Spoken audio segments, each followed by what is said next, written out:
Bonsoir et bienvenue à vous en direct sur Public Sénat. Voici les titres du 22h ce soir. Ceci n'est pas ma rentrée politique, a prévenu d'emblée Nicolas Sarkozy. L'ancien président veut ainsi faire mentir.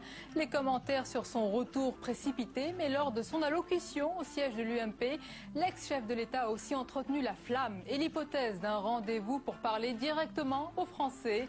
Invité ce soir Roger Carucci, sénateur UMP des Hauts-de-Seine, et l'analyse de Guillaume Tabar, éditorialiste au Figaro.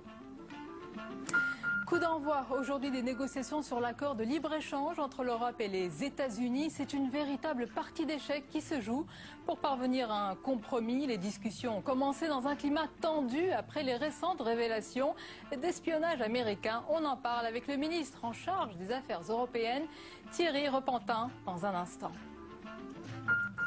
En appelant les maires de France à se révolter contre les gens du voyage, Christian Estrosi provoque un tollé.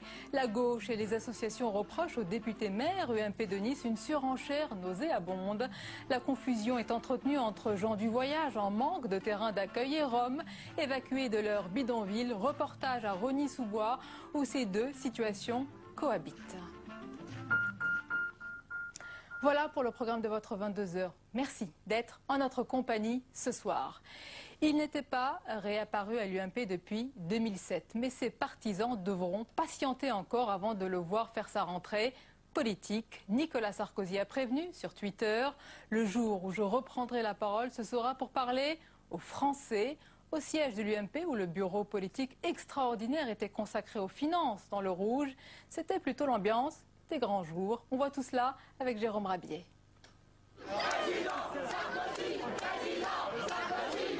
Depuis l'annonce de sa venue à ce bureau politique extraordinaire, les militants et les cadres de l'UMP ne rêvaient que de cela. Accueilli en héros, Nicolas Sarkozy n'a pas boudé ce retour aux sources, gratifiant la foule de chaleureuses accolades. Mais s'il est venu, c'est pour aider son parti, en difficulté après le rejet par le Conseil constitutionnel de ses comptes de campagne, et délivrer un message à ses partisans, à huis clos, mais relayé sur son fil Twitter. Ceci n'est pas ma rentrée politique. Le jour où je reprendrai la parole, ce sera pour parler aux Français de la France. 45 minutes de discours pour galvaniser les troupes, et à la sortie, toute la famille UMP semble comme revigorée par sa venue. Il est toujours le meilleur. C'était un moment au milieu de sa famille politique. Le retour de Nicolas Sarkozy, on en reparlera un jour, j'en suis sûr, mais c'est les Français qui le demanderont. C'est après la plupart des élus que Nicolas Sarkozy est apparu, soignant sa sortie. Nouveau bain de foule, dans une ambiance qui rappelait celle de ses campagnes présidentielles. S'il a voulu se rappeler aux bons souvenirs, Nicolas Sarkozy a en tout cas pu mesurer qu'il était toujours autant apprécié des militants et élus de l'UMP. Et dans l'actualité également aujourd'hui, la réponse de Manuel Valls aux propos de Christian Estrosi. Ce dernier a appelé les maires de France à la révolte face aux gens du voyage, qualifiés de délinquants. Propos condamnés par Manuel Valls. Ce sont des amalgames qui rappellent une politique qui a fait du mal au pays, estime le ministre de l'Intérieur. Et on va s'arrêter un instant ce soir sur deux situations différentes. Celle des gens du voyage français en manque de terrain d'accueil et celle des Roms venant de Roumanie et de Bulgarie évacués de force de leur bidonville. Regardez ce reportage de Flora Sauvage à Rosny-sous-Bois où ces deux situations cohabitent. Depuis plusieurs mois, une centaine de Roms campent illégalement sur ce terrain de Rosny-sous-Bois. Le tribunal a décidé d'évacuer le camp en décembre 2012, mais l'État tarde à intervenir. À la mairie, on regrette que la préfecture n'applique pas la décision de justice. Aujourd'hui, les maires sont dans l'incapacité d'agir si l'État ne leur prête pas main forte. Le maire requiert le concours de la force publique auprès du préfet. Et c'est la police nationale, sur ordre du préfet, qui, elle seule, peut procéder à l'évacuation de ces populations. Mais les maires des communes de plus de 5000 habitants ont l'obligation de créer des aires de stationnement pour les gens du voyage. Des gens du voyage vivaient ici depuis longtemps. La mairie de Rosny-sous-Bois a donc choisi de construire 57 pavillons avec 10 aires d'accueil pour des caravanes afin de les sédentariser. Il faut savoir que pendant des décennies, ils ont vécu sur des terrains insalubres, sans assainissement, sans arrivée d'eau, sans arrivée d'électricité. Nous avons donc voulu vraiment qu'ils aient une vie digne du 21e siècle, c'est-à-dire avec le confort comme tout le monde doit l'avoir. Cette jeune femme regrette l'amalgame qui est fait entre Roms et gens du voyage. On nous met dans le même sac et c'est écœurant parce qu'on n'est pas des Roms. On est civilisés, hein, on est sédentaires, nos enfants sont scolarisés. Moi, j'ai un travail, toute ma famille, ils ont un travail. Aujourd'hui, on compte en France 400 000 gens du voyage qui sont pour la plupart français. Les Roms, de nationalité roumaine ou bulgare, représentent 15 000 personnes. La suite du 22h et nos invités ce soir, Roger Carucci, sénateur UMP des Hauts-de-Seine, bonsoir. Bonsoir. Et bienvenue à vous, Guillaume Tabar, éditorialiste au Figaro, bonsoir Guillaume. Bonsoir Sonia. Et le ministre en charge des Affaires européennes, Thierry Repentin, bonsoir. Bonsoir. Et bienvenue. Nous allons évoquer avec vous dans un instant le coup d'envoi des négociations entre l'Europe et les États-Unis sur l'accord de libre-échange. Mais d'abord, l'actualité ce soir, c'est l'effervescence à l'UMP. Roger Carucci, le 6 mai 2012, au soir de sa défaite, Nicolas Sarkozy avait dit qu'il était désormais un Français parmi les Français. Est-ce que cette allocution, ce discours aujourd'hui, c'est celui d'un Français parmi les Français? Oui, parce que c'est un Français qui a bien le droit, comme tous les Français, d'appartenir à une famille politique. C'était la sienne. Il a été le président de l'UMP avant d'être le président de la République. Aujourd'hui, il est revenu parmi les siens, à la fois pour répondre aux attaques, pour dire, entre guillemets, sa part de vérité. Ça ne veut pas dire que c'est un retour en politique pour les présidentielles de 2017. Il faut bien distinguer les deux choses. Ça veut dire qu'à partir d'aujourd'hui, dans la mesure où il s'est libéré du Conseil constitutionnel, Nicolas Sarkozy ne fera pas de la politique partisane, quotidienne, il ne s'occupera pas des élections municipales à Hasbrook, mais il se réserve le droit de dire un certain nombre de choses aux Français dans les années qui viennent. Parlons sincèrement ce soir, c'est un secret de polichinelle. S'il peut revenir, il reviendra. Et vous êtes le premier à le savoir. À tous ceux qu'il reçoit dans son bureau, paraît-il, il commence par dire combien il est heureux de sa nouvelle vie. Et ça ne dure pas 5 minutes avant qu'il parle de politique, qu'il dise tout le mal qu'il pense de son successeur et aussi de la droite. De son successeur à la tête de l'État, c'est autre chose. Mais de la droite... oui, il a un avis partagé, mesuré en fonction des éléments et de ce qui se produit. Mais sincèrement, moi je le vois effectivement régulièrement, ne serait-ce que parce que c'est comme ça. D'abord j'ai été son ministre, ensuite on se connaît depuis 35 ans, et troisième élément, je suis responsable de l'UMP des Hauts-de-Seine qui était son département, donc ça fait beaucoup pour le même. Mais en même temps, il n'est pas dans le quotidien. Il fait pas des commentaires quand on le voit sur... Il est au-dessus de tout le monde, de la mêlée, c'est ce que vous avez envie de dire. Rien. Oui. Mais il veut avoir une vision de la France, il va la défendre, et il va dire sa part de vérité. Et c'est ce que, finalement, les adhérents, les sympathisants de l'UMP attendaient et attendent de lui. Thierry Repentin, que pensez-vous de ce moment d'unité? Et certains parlent même, peut-être, Roger Carucci, vous le dites, de moments de bonheur à l'UMP. Écoutez, c'est une histoire de famille. Je ne veux pas m'en mêler, je n'en suis pas membre. Simplement, M. Carucci dit qu'il vient dire sa part de vérité. C'est sa part de vérité sur la vérité qui était dite par le Conseil constitutionnel, c'est tout. Mais les voix se multiplient à gauche pour dénoncer la tricherie, la fraude de Nicolas Sarkozy sur ses comptes de campagne. Michel Sapin, Ségolène Royal, Harlem Désir. Oui. Pardon de vous dire.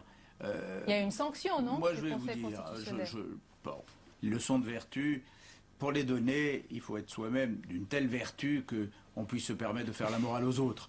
On va dire qu'ils ne sont pas tous toujours aussi bien placés que ça. Moi, je ne dis pas que le Conseil constitutionnel n'a pas agi de manière déraisonnable, etc. Il n'a pas fait ce que la loi de 2006 l'autorise à faire. Il a changé les règles, selon vous? Non, la loi de 2006 l'autorise à dire, en fonction du dépassement, en fonction des éléments, on peut très bien soit dire tout le remboursement n'a pas lieu, soit une proportionnalité du remboursement. Les règles sont à géométrie variable. Mais les règles sont à géométrie variable. La réponse. Sont à géométrie variable. Je veux dire, ma part de vérité, alors votre part, c'est que ça n'est pas une décision en premier ressort, c'est déjà un appel. Puisque, en fait, la Commission nationale des comptes de campagne avait invalidé les comptes de la présidentielle. Il y a eu un recours devant le Conseil constitutionnel qui a confirmé le premier jugement en intégrant aux dépenses de M. Sarkozy des dépenses qui auraient dû être imputées dans le compte de la campagne. La loi est l'esprit de la loi. Et si je pense qu'il y a une difficulté que vit M. Carucci, en tout cas une décision qui a été prise par le Conseil constitutionnel, c'est que les attendus du jugement sont très clairs en disant on n'a pas respecté l'esprit. On avait même invité à l'époque et François Hollande et M. Sarkozy pour leur expliquer les règles. Bon, visiblement, elles n'ont pas été totalement respectées. Voilà, c'est tout. Mais, je veux dire devant les Français, parce que bon, les choses sont faites. Maintenant, j'allais presque dire à quelque chose malheur est bon. La gauche, les éléments, les attaques. auront réussi à ressouder l'ensemble de l'UMP derrière Nicolas Sarkozy. Ça nourrit l'hypothèse de l'acharnement. Et après tout, ouais, moi je parle jamais de complot ni rien parce qu'il ne faut pas exagérer, mais ce qui est vrai c'est que ça fait beaucoup. Bon voilà. Mais par exemple, je voudrais juste dire 2 mots sur le Conseil constitutionnel que je respecte, et c'est normal, parce que... Quand on commence par ce préambule, c'est qu'on va l'attaquer après. Non, parce que nous on nous dit ne touchez pas au Conseil. Moi j'ai des souvenirs du débat de la réforme constitutionnelle de 2008 où les groupes socialistes voulaient faire des amendements, pour certains pour supprimer le Conseil constitutionnel, pour d'autres pour en changer la composition, et pour les troisièmes pour en changer le fonctionnement. Donc à ce moment-là, personne n'a dit « il ne respecte pas le Conseil constitutionnel ». Mais peu importe. Les règles, il faut qu'elles soient les mêmes pour tous. Qu'est-ce qu'a le droit de faire un président en exercice dans l'année qui précède le nouveau vote? S'il fait une réunion, est-ce qu'on l'intègre à son compte de campagne, même s'il n'est pas encore candidat? Ce qu'on fait pour Nicolas Sarkozy, pour Toulon. Est-ce que les primaires socialistes n'auraient pas dû être... Un an avant une élection, on doit tenir compte de la nature du débat. Et à Toulon, par exemple, les 150 000 euros ont été payés par l'État à l'époque. Monsieur Repentin, expliquez-moi pourquoi les primaires socialistes, qui ont donné aux candidats socialistes des heures et des heures de télévision, c'était dans l'année qui précède, ça n'est pas décompté. Les frais ont été intégrés. Et non, ça n'est pas décompté par le Conseil constitutionnel qui a tranché. Ah, voilà. Donc c'est le juge. Ah oui, mais il tranche. Ça veut dire qu'il n'y a pas une règle. C'est une appréciation. Non, mais c'est une appréciation. Donc du Conseil, ça n'est pas une règle. Alors revenons sur cette effervescence olympique. Guillaume Tabar, l'analyse. Il n'est évidemment pas question de replonger pour Nicolas Sarkozy dans le bain politique. Si plongeons il y a et si plongeons il peut. Avant, on suppose les élections municipales, européennes, c'est à ce moment-là ou un petit peu après que le nouveau rapport de force sera fixé? Écoutez, après la journée de ce jour, on peut penser que Nicolas Sarkozy peut à nouveau être discret. Pourquoi? Parce qu'il a atteint l'objectif qu'il souhaitait. Cette phrase que vous avez citée en ouverture de votre journal, « Ceci n'est pas un retour en politique », ça m'a spontanément fait penser à ce tableau de Magritte, hein, vous savez, « Ceci n'est pas une pipe ». On voit une pipe et en dessous il y a marqué « Ceci n'est pas une pipe ». Mais là, Nicolas Sarkozy fait un discours qui était à l'évidence un discours politique, un discours de retour politique, et dit « Ceci n'est pas un retour ». Qu'est-ce qu'il cherchait? D'abord, une image. On a vu l'image de l'accueil par les militants. Sa popularité est intacte auprès des militants. Ensuite, tous les dirigeants de l'UMP, y compris la Juppé, qui au départ avait dit qu'il ne viendrait pas parce qu'il avait mieux à faire, qui a compris qu'il fallait quand même mieux être présent. Tous assis au premier rang, lui debout à la tribune. Si ce n'est pas un symbole fort que le patron, c'est lui, je ne sais pas ce que c'est, je pense que c'était ce qu'il recherchait. Et enfin, troisième point, là, pendant quelques minutes, nos deux camarades ont échangé sur les comptes de campagne, est-ce que c'est bien juste ou pas. Nicolas Sarkozy n'a absolument pas parlé de ça. Il n'est pas venu pour dire il faut 11 millions ou le Conseil a tort ou raison. Il a vite évacué la question, mais pour donner finalement la feuille de route à l'UMP sur 2 points importants. Le premier, c'est le rassemblement, l'unité. Et à mon avis, c'est pas un hasard. La semaine dernière, François Hollande, au lendemain de la partielle de Villeneuve, a dit il faut que la gauche soit rassemblée, qu'elle parte unie à la bataille. En écho, Nicolas Sarkozy dit il faut que la droite soit réunie, soit rassemblée pour partir à la bataille, comme si déjà c'était ce match Hollande-Sarkozy qui commençait à se jouer. Et peu de points importants, et je pense que Thierry Repentin y sera attentif, le point central dont a parlé Nicolas Sarkozy, c'est l'Europe. Et ça, je pense, ça veut dire 2 choses. D'une part, c'est qu'il se situe à un niveau présidentiel. Hein. L'Europe, c'est une prérogative du président, ce qui lui permet de sortir par l'eau. D'ailleurs, Alain Juppé l'a reconnu, que ce discours avait de la hauteur. Et ensuite, je pense qu'au moment où, à gauche, mais y compris certains, près de François Fillon ou d'autres, font le procès à Nicolas Sarkozy de vouloir rechercher l'alliance avec le Front National, eh bien Nicolas Sarkozy, précisément, revient sur un thème où la divergence avec le Front National est flagrante, puisqu'il dit il faut défendre l'Europe, il faut défendre l'euro. Je pense qu'il a posé un marqueur qui est important. Peut-être que Thierry Repentin peut reprendre les paroles de Nicolas Sarkozy sur l'idée européenne. Il dit si l'euro explose, c'est l'Europe qui explose et la paix qui explose. La préservation de l'idéal européen est pour chacun d'entre nous une obligation. Cela va de soi pour vous aussi? Oui, même si je retrouve une dramaturgie excessive qu'on avait bien connue à l'époque, d'un sommet européen après un autre sommet européen, où on disait la France est le garant de l'euro. Attention, la crise est telle que sans la France, sans ma présence comme président de la République française, pesant dans les décisions, c'est une catastrophe. Il faut revenir à de justes choses. Roger Karoutchi, on en reparlera, mais je ne veux pas le dire devant le ministre des Affaires européennes, mais il a défendu l'idée d'une Europe de la paix avant tout le reste, en disant l'Europe, elle n'est pas très appréciée aujourd'hui par l'opinion pour des raisons évidentes. Aujourd'hui particulièrement. Non, enfin aujourd'hui, pas à ce jour-ci, mais depuis mai 2012 peut-être, selon lui. Depuis plusieurs années, l'Europe apparaît trop pointilleuse, apparaît trop tatillonne, etc. Technocrate. Et en même temps, c'est l'Europe qui a fait la paix de ce continent. Oui, et donc ça, c'était important. Et il a, dit clairement que le moteur franco-allemand était le moteur de la paix et qu'il fallait là-dessus faire des efforts. Mais là-dessus, il n'y a pas Chaque semaine qui une passe, feuille de... nous sommes en relation avec nos amis et partenaires allemands, car nous savons que c'est ce couple qui fait effectivement avancer l'Europe sur la base d'abord d'un compromis. Roger Karoutchi, vous êtes content, vous parlez de futur, d'Europe, mais est-ce que Nicolas Sarkozy est revenu sur le passé? Est-ce qu'il y a eu un début d'inventaire de critique, pour le perdant, même si c'est un perdant de justesse pour 2012 de 2012? Alors, pardon de dire, soit on disait il fait le bilan et il fait un projet, auquel cas tout le monde aurait dit ça y est, il est sur 2017. Bon. Comme c'était pas du tout l'objet, par définition, il n'est pas sur le même bilan sur la et le projet. compétitivité, il n'a pas esquissé Alors sur un la début compétitivité, de il a dit un certain nombre de choses, ça c'est vrai, qui après tout sont intéressantes. Mais ce que je veux dire, c'est que c'était pas aujourd'hui le problème de dire quel est le bilan, quel est le projet, etc. C'est pas l'objet du jour. Si un jour il décide de revenir, c'est à lui de dire ce qui a marché, pas marché dans le quinquennat. Oui, c'est à lui de dire ce qui lui convient. Oui, mais on l'a entendu. C'est la musique de la vérité et c'est la musique de la fidélité. Je sais que ça étonne aujourd'hui, mais c'est bien.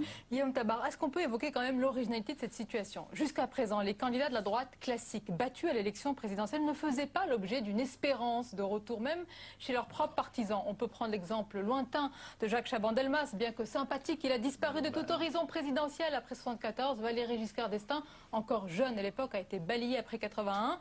On peut même parler de la gauche avec Lionel Jospin. Sa tentative de retour a fait pchit. Mais Nicolas Sarkozy. Je crois rigoureusement l'inverse. Vous avez cité l'exemple de Chaban qui n'a même pas été qualifié au second tour. Mais sinon, Valéry Giscard d'Estaing n'a eu de cesse de revenir. Il n'a pas réussi, mais il a tenté. Jacques Chirac, c'est qui est quand même pris à 3 fois. François Mitterrand aussi pour être élu. Donc l'idée qu'un battu n'était plus en compétition, ça n'est pas la tradition française. Il suscite l'espoir, enfin le désir. Et là, mais par contre, la vraie originalité, je crois que c'est la première fois qu'un battu, aussi rapidement, retrouve un capital de popularité très fort auprès de son propre camp et fait figure d'emblée de leader naturel de son camp. Si Giscard n'est pas revenu, c'est que tout de suite il y a eu Raymond Barre, il y a trop d'enthousiasme là, Thierry Repentin. Je trouve que c'est bien joué de sa part. C'est-à-dire qu'il avait dit si je suis battu, il faut s'en souvenir, les Français ne me reverront plus. Je changerai, je ferai autre chose. Et il revient à un moment très précis, lequel une condamnation effectivement de l'autorité suprême politique en France, et on sait qu'en politique, la meilleure défense, c'est l'attaque. Donc je reviens, je délivre un message politique pour ma propre famille, j'essaie de la mettre d'accord, et on oublie la décision du Conseil constitutionnel. C'est pour le coup bien joué. Et on aura l'occasion de reparler de ce retour éternel. Merci Roger Karoutchi, merci Guillaume Tabar. Thierry Repentin, restez avec nous. On va poursuivre l'interview en évoquant à présent le coup d'envoi des négociations entre l'Europe et les États-Unis sur l'accord de libre-échange. Nous verrons dans un instant avec vous ce que l'Europe et plus particulièrement la France peut y gagner. Il y a donc les avantages et les craintes, notamment celles du monde agricole. On voit tout cela avec Julie Yvelin. Un monde agricole sur le qui-vive. Le projet d'accord de libre-échange entre l'Union européenne et les États-Unis, présenté comme un moteur de croissance, inquiète les agriculteurs français qui redoutent une concurrence sauvage. Pourtant, de chaque côté de l'Atlantique, les enjeux sont réels. L'Europe souhaiterait imposer ses appellations d'origine et faire baisser des droits de douane très importants qui limitent les exportations. Les Américains aimeraient eux voir rentrer en Europe tous leurs produits, le blé OGM, le bœuf aux hormones et le poulet chloré. Dans mon esprit, il y a une ligne rouge. Je ne pense pas qu'on puisse lâcher sur ces points qui sont vraiment des problèmes sanitaires. On considère que les OGM et le bœuf aux hormones, dans le cadre des recherches aujourd'hui, représentent un risque. Le poulet chloré, c'est peut-être neutre, mais ça semble dans l'esprit difficile de chlorer un animal avant de le manger, si vous voulez. C'est pourtant l'objet même de ces négociations, éliminer les restrictions qui freinent les échanges entre la première économie mondiale et son principal partenaire commercial. Si la Commission jure qu'elle ne cédera pas sur les normes sanitaires, l'enjeu se situe peut-être ailleurs. L'intérêt, il est autre qu'agricole. L'agriculture a souvent été une monnaie d'échange pour obtenir des avancées, des levées de blocage sur le plan industriel. Pouvoir vendre peut-être plus d'avions Airbus aux États-Unis. C'est ce que redoute le monde agricole européen. Les négociateurs visent un délai moyen de 2 ans pour parvenir à un accord, à raison d'une rencontre tous les 2 mois. Et on parle donc de cet accord de libre-échange. Parlons d'abord, Thierry Repentin, des avantages. Qui dit accord de libre-échange dit commerce, dit emploi. Est-ce que cet accord peut être un vecteur de croissance pour l'Europe et pour la France? Oui, très clairement, la France s'est engagée dans ce dossier avec volontarisme, parce que nous pensons qu'à la clé, après 2 ou 3 ans de négociations, comme on le dit dans votre reportage, il y aura une croissance qui profite aux deux, à la fois aux États-Unis et à la fois à l'Union européenne et donc à la France. Car il faut rappeler à nos téléspectateurs que USA, Union européenne, c'est 40% du marché mondial total et que nous sommes l'un et l'autre premiers partenaires de l'autre. Il y a néanmoins des marges de progression dans des normes, dans des barrières tarifaires. Nous pensons, nous, que nous avons des marchés que nous pouvons pénétrer aux États-Unis qui aujourd'hui nous sont fermés et nous souhaitons ouvrir la discussion très clairement. Donc face à ces marchés potentiels, il y aura des secteurs gagnants, mais parlons de l'inquiétude, nous voulons de le voir dans ce reportage, des agriculteurs français. Ils craignent de perdre au change, de voir débarquer en France le poulet chloré, le bœuf aux hormones et d'autres réjouissances encore.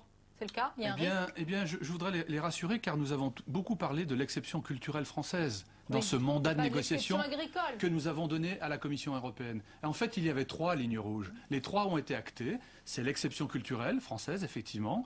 C'est les produits de l'agroalimentaire, les choix de société. Donc on bannit les organismes génétiquement modifiés, les hormones de croissance, les décontaminations chimiques des viandes. Et le troisième sujet... Ça, c'est acquis? Oui, c'est acquis, absolument. Et le troisième sujet, c'est le marché de l'armement. Votre émission me permet de dire qu'il y avait 3 lignes rouges qui ont été actées dans le mandat de négociation que la France a obtenu.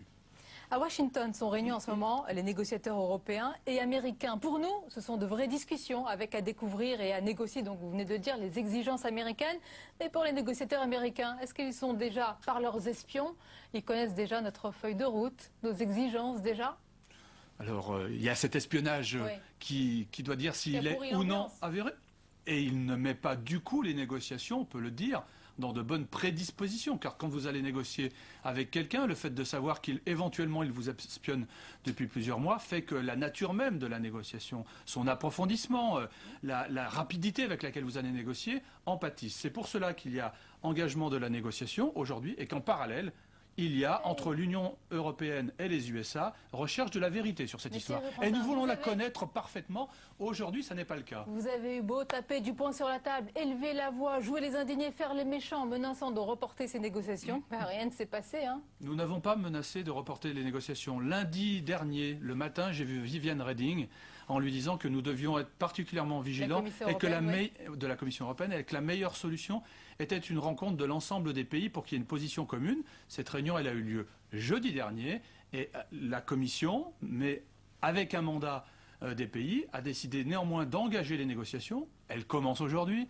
elles vont durer 3 ans, donc on va avoir le temps de clarifier tout cela. Et ce qui m'importe, moi, c'est que les entreprises françaises aient meilleur accès au marché public aux États-Unis normalement. Notre marché à nous, il est ouvert à 90%, les USA à 32%. Donc nous avons tout intérêt à travailler avec nos amis américains. Est-ce que cet accord en devenir entre l'Europe et les États-Unis, c'est pas aussi une façon de dire à l'Asie, à la Chine, eh bien on existe, l'Europe, ce vieux continent pèse un peu, mais il pèse quand même encore aujourd'hui? Très clairement, nous allons, à l'occasion de nos discussions, déterminer des normes sur des produits agricoles, industriels. Si nous nous mettons d'accord, USA, Union européenne, sur des normes, comme nous pesons 40% du marché mondial, nous tirons les normes vers le haut. C'est aussi une façon de lutter contre le dumping social à l'échelle de la planète. Et la concurrence souvent déloyale de la Chine. Oui, c'est un moyen de pression. D'autres pays asiatiques, oui, c'est un moyen effectivement de pression. Il n'y a pas que les tarifs douaniers que nous pouvons mettre à l'égard de produits qui viennent de Chine, par exemple. Alors, puisque nous parlons d'Europe et ce sujet lié, je voulais vous faire réagir à ce thème d'actualité, les propos de Christian Estrosi,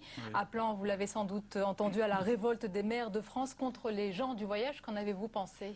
J'ai vu que votre reportage était remarquable. Il fait vraiment la différence entre les gens du voyage, 300 000 en France, de nationalité française, et la population des Roms. Et M. Estrosi veut faire un amalgame entre les deux. Il y a une loi en France qui a été promulguée par M. Chirac en 2000 qui dit que toutes les grandes communes doivent avoir des terrains d'accueil pour les gens du voyage. À partir du moment où ces terrains sont faits, il y a une possibilité d'expulsion en référé, c'est-à-dire immédiatement. Tant que la commune n'a pas fait ses terrains pour accueillir les gens du voyage, elle ne peut pas expulser comme elle souhaiterait. Il faut d'abord que la loi soit respectée. Et puis il y a la question des Roms, qui est une question européenne. Le Premier ministre roumain, depuis 1 an, s'attelle avec des fonds structurels, à promouvoir les Roms dans son propre pays pour qu'ils n'aillent pas... Il a du mal, hein. Il a du mal, et j'irai voir sur place, cette semaine, en Roumanie, justement, comment les choses se passent. Mais voilà, pour cette distinction, j'allais dire, parfois aussi juridique et légale, mais est-ce que vous comprenez aussi parfois eh bien l'exaspération des habitants, des Français? Mais je suis élu local, mais moi, je ne veux pas faire d'amalgame entre des Français, gens du voyage, qui ont le droit de séjourner sur des aires aménagées et qui ne les trouvent pas, et une population rome très précaire, très pauvre, qui n'a pour survivre que de s'expatrier en quelque sorte. Eh bien, il faut aider plutôt la Roumanie à faire que ces populations roms puissent avoir un avenir professionnel en Roumanie. C'est pour ça que l'Europe accompagne la Roumanie. Mais ne faisons pas d'amalgame, et on comprend bien pourquoi il se fait à Nice, en même temps que la présence de M. Le Pen. Merci beaucoup Thierry Repentin d'avoir été notre invité ce soir. Merci à vous. La dernière page du 22h à présent avec tout ce qui vous a échappé dans le reste de l'actualité. Regardez, c'est le tour de l'info de Faustine Saint-Geniès avec d'abord bien sûr la situation chaotique en Égypte.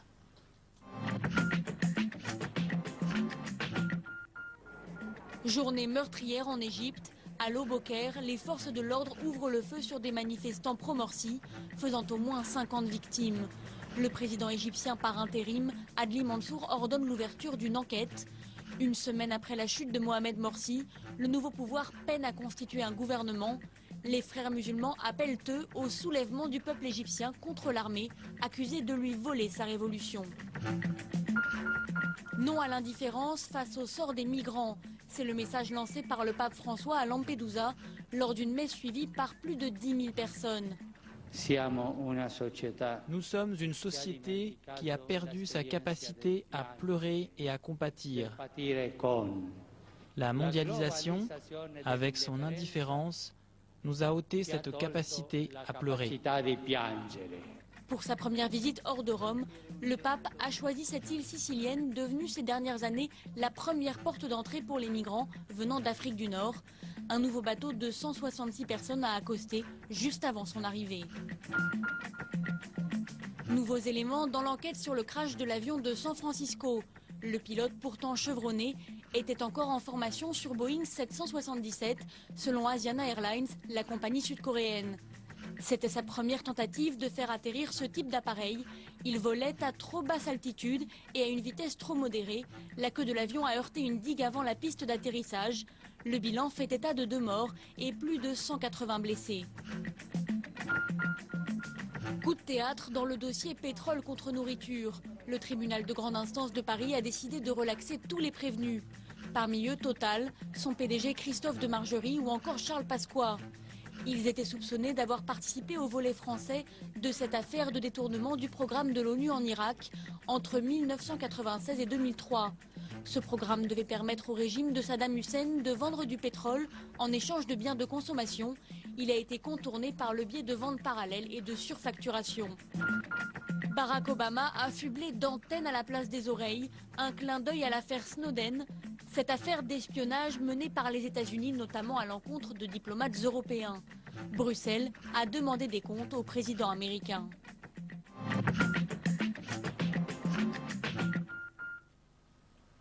Et on arrive à la fin de ce journal. Merci de nous avoir suivis. Merci plus généralement de votre fidélité. Restez avec nous sur Public Sénat avec votre soirée documentaire. Douce et belle soirée. À demain avec plaisir, toujours.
Mon arrivée place Beauvau, traversée de la cour, l'accueil par Claude Guéant, la courte discussion, l'entretien que nous avons eu dans ce bureau, là je l'ai vécu intensément, à la fois comme acteur et puis d'une certaine manière comme mon propre spectateur. Et il y avait quelque chose en moi, tension, bien évidemment, parce que là, oui, vous preniez possession symboliquement de la responsabilité que le président de la République et le Premier ministre m'avaient confiée.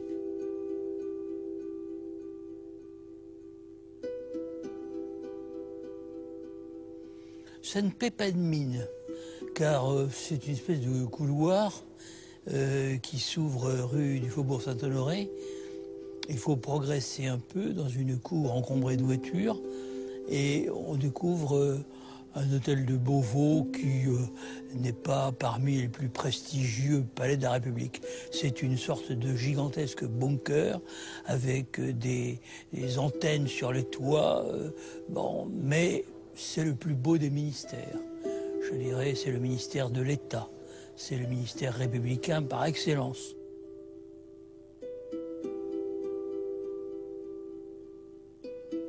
D'abord, il y a quelque chose qui est pour moi terrible, c'est que vous habitez sur votre lieu de travail.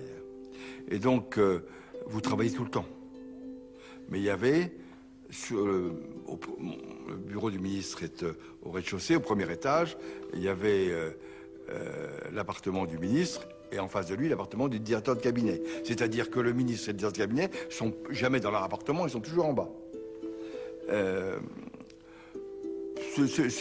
Il y a 4 pièces, 5 pièces. Il y a pire, mais il y a beaucoup mieux.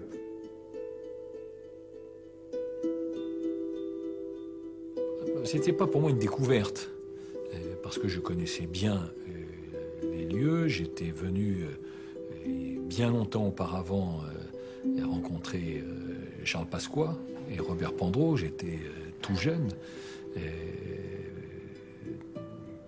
Pour en été la campagne présidentielle d'Édouard Balladur. Donc c'était la première fois que je rentrais dans le bureau du ministre de l'Intérieur. Et étant sensible à l'histoire, j'ai naturellement été, dès cette première visite, impressionné par le bureau de Cambacérès, qui était le deuxième consul. Le premier consul étant Bonaparte.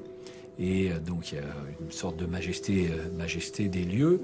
Mais donc quand j'ai pris mes fonctions, je n'ai pas été impressionné. Et à vrai dire, quand je me suis assis pour la première fois dans le fauteuil du ministre de l'Intérieur, j'avais l'impression que je l'avais déjà fait plusieurs centaines de fois.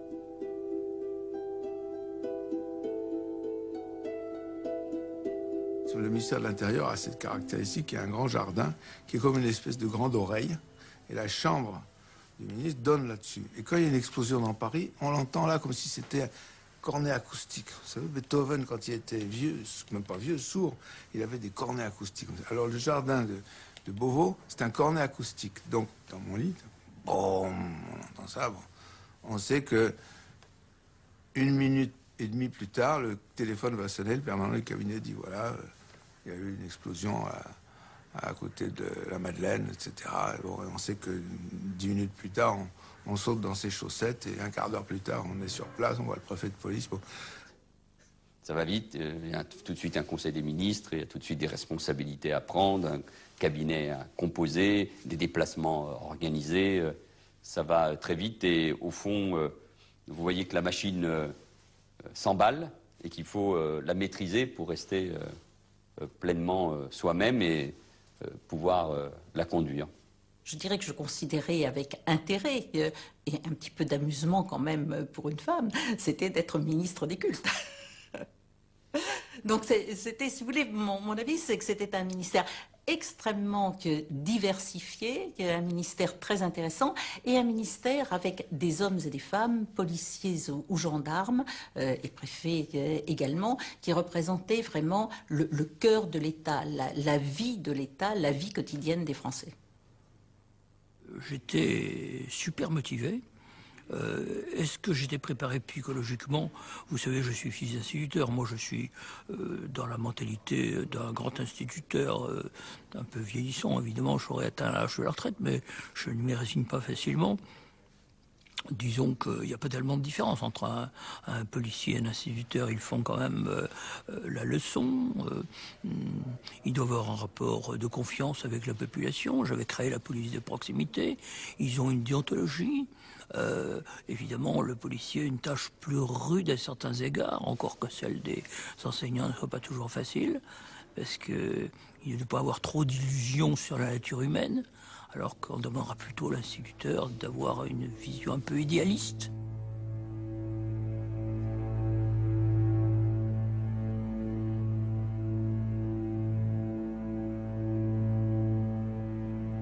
Je suis originaire d'une famille de fonctionnaires et de fonctionnaires du ministère de l'Intérieur. Mon père était officier de paix, mon frère et un certain nombre de membres de ma famille étaient policiers, et lorsque j'ai été nommé ministre de l'Intérieur en 86, cela faisait 2 ans que mon père était décédé. Et au moment où je prenais ses fonctions, je pensais à lui, à tout ce que cela aurait représenté pour lui d'inattendu, d'inespéré. Car voir un de ses fils ministre de l'Intérieur, c'était, comment dirais-je, la satisfaction d'un rêve peut-être ébauché, mais jamais exprimé. Et puis, émotion aussi, parce que le ministère de l'Intérieur n'est pas un ministère comme un autre. C'est le siège par excellence du pouvoir régalien et de l'autorité de la République. Nulle part ailleurs, même à la présidence de la République, même au Premier ministre, même chez le Premier ministre, on a ce sentiment. Là, on a le sentiment d'être en prise directe avec l'organisation de la République. Oui, ici c'est un ministère où on peut agir. Quand vous donnez un ordre, il y a une efficacité qu'on ne retrouve peut-être pas dans d'autres administrations. Les agents de ce ministère, les fonctionnaires, les militaires du ministère de l'Intérieur attendent un chef, attendent un ministre qui incarne l'autorité, et cette autorité, il la respecte.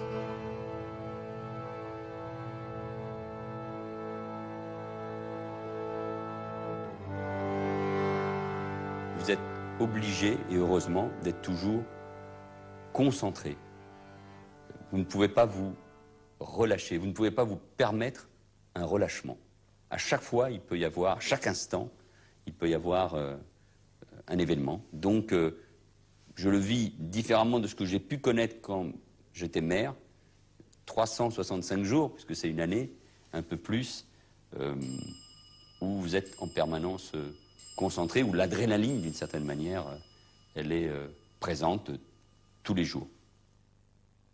Il peut se passer tous les jours quelque chose, et donc on sait qu'effectivement, le matin, quand on se lève, sans doute à la fin de la journée, et il y aura naturellement des événements qui auront été des défis pour le ministère. Vous savez, le ministre reçoit, je crois, 3 ou 4 fois par jour, à rythme régulier, une synthèse des faits délictueux.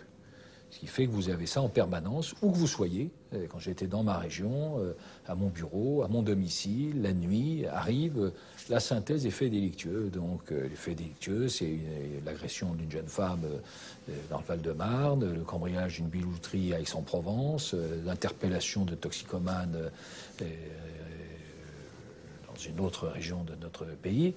Et donc vous avez la synthèse de ça. Alors quand vous la lisez, ce qui était mon cas, ça ne vous porte pas forcément bonheur individuel et joyeux, parce que vous avez tous les problèmes de la société. Enfin, on voit des choses qui ne sont pas facilement soutenables. Hein. Oui, il faut se blinder. Enfin, un homme politique, c'est blindé. Hein. Autrement, disons que... Oui, j'avais l'habitude des gros bataillons, mais enfin, ministère de l'Intérieur, c'est autre chose. C'est la gestion du quotidien, la gestion de l'urgence, et puis en même temps avec quand même le sens des responsabilités qu'on a vis-à-vis de l'État.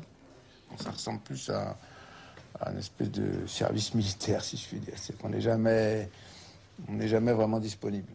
Quand j'allais au concert, je me mettais toujours sur des bancs, sur des sièges, en bord d'allée, pour qu'un flic puisse venir me chercher à un moment donné, au milieu, pour sortir du concert ou du théâtre, toujours en bord d'allée, entouré de flics et en bord d'allée. Donc c'est une vie un peu astreignante. On m'a expliqué qu'il fallait affecter 2 officiers de sécurité à mon épouse. J'ai annoncé ça à ma femme, ce qui ne l'a pas rempli d'une joie sans mélange. Elle m'a dit, bon, mais si c'est indispensable... Alors, elle a commencé à sortir une fois ou deux, et elle les a semés. Alors, les autres sont revenus au ministère de l'Intérieur en disant, on a perdu madame. Alors, Pandro et compagnie, ils disaient, mais on a bonne mine maintenant, s'il arrive quoi que ce soit, etc. Je dis à ma femme, tu ne peux pas continuer à faire ça, parce qu'il y a un pépin, c'est pas possible. Elle me dit, moi, je ne veux personne autour de moi. Alors, mon chef de cabinet a dit, écoutez, la première des choses à faire, c'est de voir si madame est en mesure de tirer, si elle sait se servir d'un revolver. Alors, on a demandé à mon épouse si elle acceptait d'aller au chantier de la police et de tirer avec un revolver. Alors, ma femme y est allée, et à la stupéfaction générale, on s'est aperçu qu'elle pratiquait dans les faits le tir instinctif. On aurait dit qu'elle avait fait ça toute sa vie. Elle prenait un 38 et pam, pam, pam, elle tirait. Donc, à partir de ce jour-là, ma femme a été dotée d'un 38 spécial dans son sac quand elle sortait, etc. Et le samedi, quand on était tous les deux, qu'on allait se promener, c'est elle qui était chargée de me protéger. Voilà. Ça, c'est un peu étonnant, mais c'est comme ça.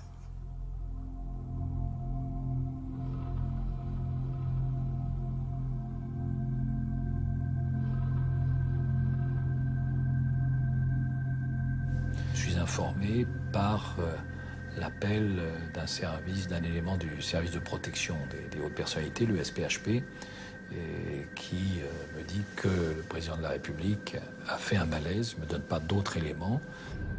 Le président de la République, victime d'un malaise vagal en plein footing. Le lieu est en fait complètement bouclé. Les forces de l'ordre étaient assez tendues, voilà. Ce qu'on a vu, c'est un hélicoptère de la sécurité civile. Le Premier ministre est rentré d'urgence à Paris dans l'après-midi. Les premières minutes sont des premières minutes très angoissantes, puisque on a l'information, mais on n'a pas la nature du problème de santé. Et donc, je préviens le Premier ministre qui ne le savait pas, nous n'avions que peu d'informations, et nous avons donc eu à peu près seulement 1 heure et demie d'avance par rapport aux médias. Je suis rentré d'ailleurs immédiatement à Paris, puisqu'on n'avait pas d'éléments précis. Au moment où je reprends l'avion pour remonter à Paris, les éléments sur le plan de sa santé étaient totalement rassurants. On envisage, à dire vrai, toutes les hypothèses, les plus optimistes comme les plus graves, les deux. Vous êtes sans arrêt dans une espèce de tension qui fait que, un détail, le téléphone sonne, c'est une espèce d'angoisse. Qu'est-ce qu'on vous annonce? Il y a encore un nouvel attentat, il y a quoi? Quand c'est la ligne directe du directeur du cabinet ou du directeur de la police nationale, il y a un problème. J'ai pas eu beaucoup de temps de souffler, car très peu de jours après, premier attentat. Je m'en souviens parfaitement, j'étais alors à Bordeaux, j'étais allé installer au commissariat de Bordeaux les renforts de police. Et au moment où j'arrive pour la cérémonie d'installation, les services me préviennent, il s'est passé une explosion dans le métro Saint-Michel. France Inter. Attentat au cœur de Paris, cet après-midi à la station Saint-Michel, dans une rame du RER. Une bombe a fait au moins 3 morts et 40 blessés, dont 16 dans un état grave. C'est un engin explosif qui aurait été placé dans le wagon au milieu à peu près, donc de la rame. Le plan rouge est en marche. Il y a eu énormément de fumée, les gens sont sortis très rapidement. Beaucoup de gens étaient en sang, hurlaient, J'arrive à Saint-Michel, dans ce premier attentat, 10 morts, spectacle épouvantable. C'est vrai que j'avais été habitué à la violence comme juge d'instruction, mais quand vous arrivez, vous descendez dans ce métro, l'odeur de poudre, une espèce d'ambiance, de tristesse, d'amertume. Ce métro, quand je descends dans le métro aujourd'hui, je ressens l'odeur.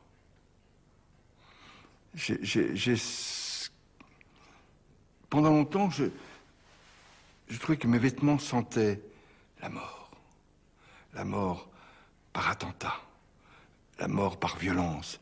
Et puis quand vous avez vu ces corps avec ces clous de tapissier, ce sont des images qui vous hantent, même encore aujourd'hui. Ça vous marque. Ce qui me marque aussi, c'est qu'il y a un attentat, un autre attentat avant, qui a lieu près du musée d'Orsay. Et je me souviens de ma colère, quand j'ai vu un certain nombre de ministres arriver sur la scène de l'attentat pour faire les beaux, pour parler devant les journalistes, qui piétinaient tout. Les policiers étaient furieux, c'était énervant de voir ces gens qui faisaient la roue devant les journalistes. Et un des policiers me dit, vous savez, il faut les faire partir, mais comment les faire partir? Et il me dit, j'ai une idée. Vous allez simplement leur dire que nous pensons qu'il y a une deuxième bombe qui va exploser. Ils sont partis. On était dans une période un peu spéciale. C'était un moment où il y a beaucoup d'attentats terroristes. Et il y a donc beaucoup d'attentats, beaucoup de bombes, beaucoup de morts, beaucoup de sang, beaucoup de... La nuit, aller dans des stations de métro au milieu des cadavres et du verre pilé en marchant dans le sang. Voilà, c'était un peu glauque, quoi. Bon, il est vrai que j'étais relativement préparé par des expériences antérieures. Moi, j'étais un enfant pendant la guerre. J'ai vécu l'exode. Les Allemands nous mitraillaient. J'étais à Alger. On était bombardés. J'ai fait la guerre d'Algérie. Donc, des scènes de violence, des cadavres et des explosions et des choses, j'en ai vu très jeune. Donc, c'est pas... Finalement... c'est pas tellement ça qui est le plus impressionnant. C'est quand on a des gens auxquels on tient, ou des collaborateurs, ou des gens qui tombent dans les pommes, ou des gens qui sont morts, qui sont tués ou blessés. Les gens qu'on connaît pas... C'est triste, mais les gens qu'on connaît, c'est autre chose, ça vous atteint. Donc on me dit, il existe une circulaire qui prévoit un plan Vigipirate. Je dis, c'est quoi? Puis on ne sait pas. On ne sait pas. Au début, j'avais donc déclenché le plan Vigipirate Orange. Et puis, les attentats continuent, et il faut répondre à l'attente de l'opinion. Et donc, je me souviens, Alain Juppé, Premier ministre, était venu présider une séance de coordination pour le journaliste. Et je dis, tu vas annoncer le passage à Vigipirate rouge. Et Juppé me dit, mais c'est quoi? Annonce. Orange, rouge. Et il le fait, très bien, c'est pas ça. Et toutes les informations qui ont suivi, c'est nous avons changé de niveau de plan Vigipirate, on est passé de orange à rouge. Alors après, il a fallu meubler.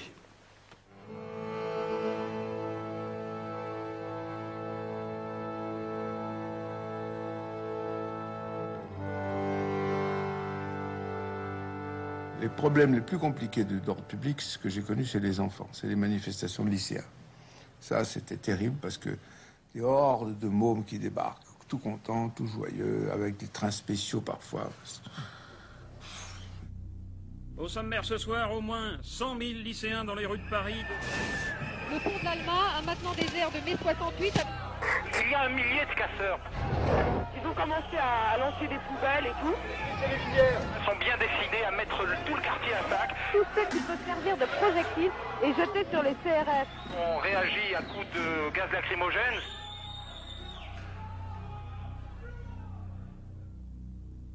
Quand il y a eu la grande manifestation des lycéens, je me rappelle, j'ai réuni une quarantaine d'officiers de police.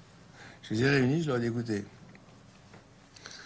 on n'y peut rien. Malheureusement, on a autorisé, non pas la manifestation, ça encore, mais on a autorisé la SNCF à faire des trains spéciaux. Moi, j'étais opposé à ça. À amener des trains spéciaux bourrés de mômes. Bon. Il va y avoir, on ne sait pas combien de centaines de milliers d'enfants. Voilà, je vous rappelle, la police, elle est là pour protéger. Et là, vous protégez l'ordre public, à commencer, vous protégez les enfants.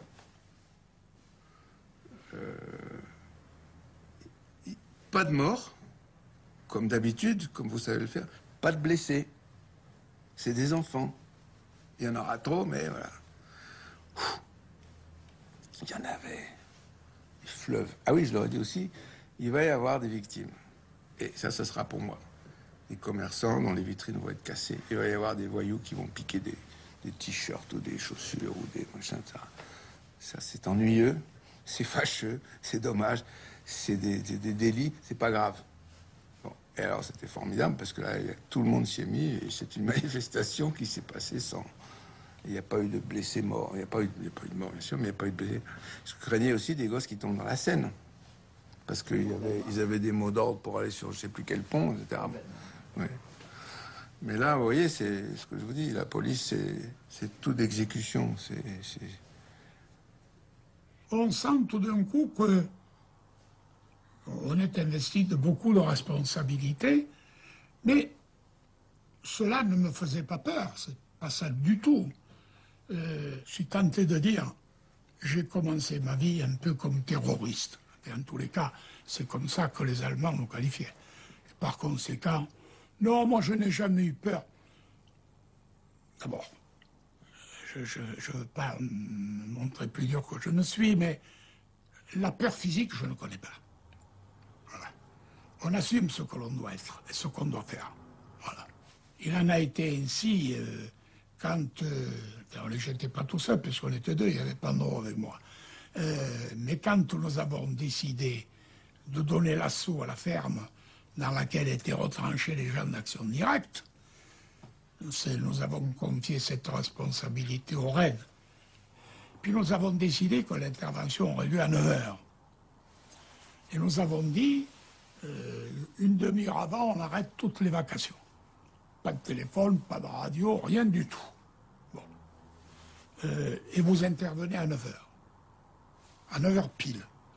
Et puis, dès que l'intervention a eu lieu, vous nous appelez. Alors, on s'est réunis dans mon bureau, et nous étions 3. On n'était pas 50. Il y avait Pandro, moi-même, et une bouteille de whisky. Bon. Et nous avons largement entamé la bouteille de whisky en attendant 9h, et puis 9h01, rien, 9h02, rien du tout, 9h05, premier coup de téléphone, opération réussie, les 4 responsables d'Action Directe arrêtés, une masse de documents saisis, etc. Les policiers ont décapité Action Directe samedi soir dans une ferme de Sologne. Un coup de filet réussi. La porte saute. En 10 minutes, tout est fini. Dans la planque d'Action Directe, un véritable arsenal. Les terroristes préparaient de nouveaux assassinats.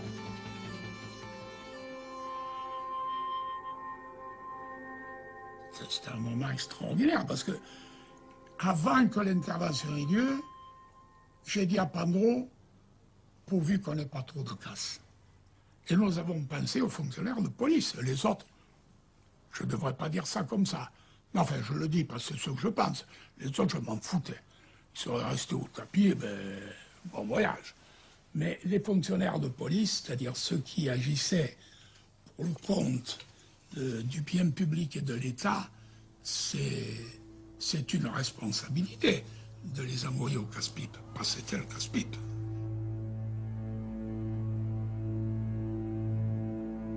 « 1 Quand j'ai dû me rendre en Corse, j'étais à Belfort quand j'ai appris la nouvelle de l'assassinat du préfet Erignac. J'ai fait venir un avion de Paris le matin à l'aéroport de Bâle-Mulhouse. Il est arrivé à 5 h du matin. Nous nous sommes envolés pour Ajaccio et j'y suis arrivé à 8 h au jour levant pour vivre vraiment une journée affreuse, une des plus atroces que j'ai vécues, pour découvrir le corps de ce malheureux Claude Erignac que j'avais connu autrefois à Sciences Po, quand nous y faisions ensemble nos études, et sa famille, sa veuve, ses enfants, c'était terrible. Et une atmosphère à couper au couteau. Claude Erignac, préfet de région, a été abattu en pleine rue. C'est la plus grave atteinte à l'autorité de l'État jamais commise dans l'île. Les tueurs postaient en embuscade pour l'abattre froidement par derrière de 3 balles dans la tête. Dans sa fuite, l'un des tueurs a perdu une arme. Un homme est mort, c'est celui qui représentait la République. Très rapidement, le quartier a été bouclé par les forces de l'ordre. Et il était abattu dans des conditions de lâcheté.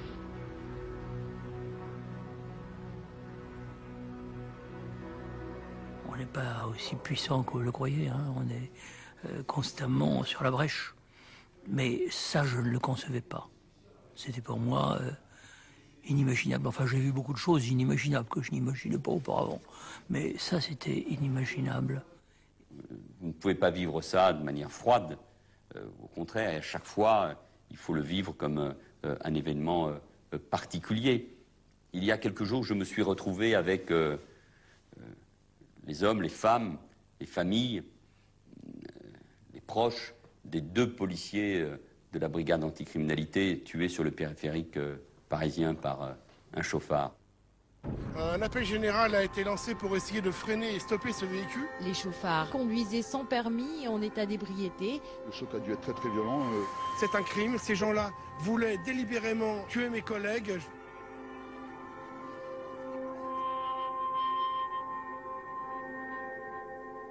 Il y avait le 3e policier qui lui a survécu, ce Crémel. Et lui, il était en uniforme, il était sorti de l'hôpital, très fragile encore et flottant presque dans son uniforme. Mais il y avait dans son regard une intensité qui m'a marqué et qui me fait dire qu'au poste où je suis, je dois aimer. Et j'aime ces hommes et ces femmes qui sont engagés. Et peut-être ce qui me marque le plus, c'est ce rapport avec ces hommes et ces femmes qui servent l'État. J'avais découvert, c'est ce que j'ai découvert au ministère de l'Intérieur, la solitude du pouvoir. Quand tout va bien, beaucoup de monde, ils sont tous là. Vous êtes un ministre important. Quand ça va mal, il n'y a plus personne. Parce que je n'ai pas eu que ça. Je n'ai pas eu que ça. Attentat islamiste, attentat corse, attentat basque, plus l'affaire des sans-papiers. L'église Saint-Bernard. L'église Saint-Bernard, après une précédente église qu'on a évacuée, est occupée. Quel souvenir. Quelle hypocrisie. Tous les jours, j'ai les représentants de l'Église catholique qui me disent « Monsieur le ministre, vous ne pouvez pas accepter qu'une église soit profanée. Ce que l'on sait est inadmissible. Les autels sont profanés, il se passe des choses en plein cœur de l'église. L'État, même s'il y a une séparation des églises, ne peut pas accepter qu'un culte soit ainsi abîmé, profané, injurié, quel que soit le regard qu'on porte sur les religions. On décide donc, un matin, d'évacuer l'église. Bonsoir, les Africains de l'église Saint-Bernard dans l'attente de leur expulsion. Tandis que les cloches sonnent, CRS et gendarmes mobiles encerclent très rapidement. On vient de nous confirmer que ça va pas tarder. Ils sont arrivés, ils ont défoncé les portes de l'église, pourtant barricadées avec... Ils arrivent. Chaise. même les larmes aux yeux. Elle n'est pas évacuée depuis une demi-heure. Que cela même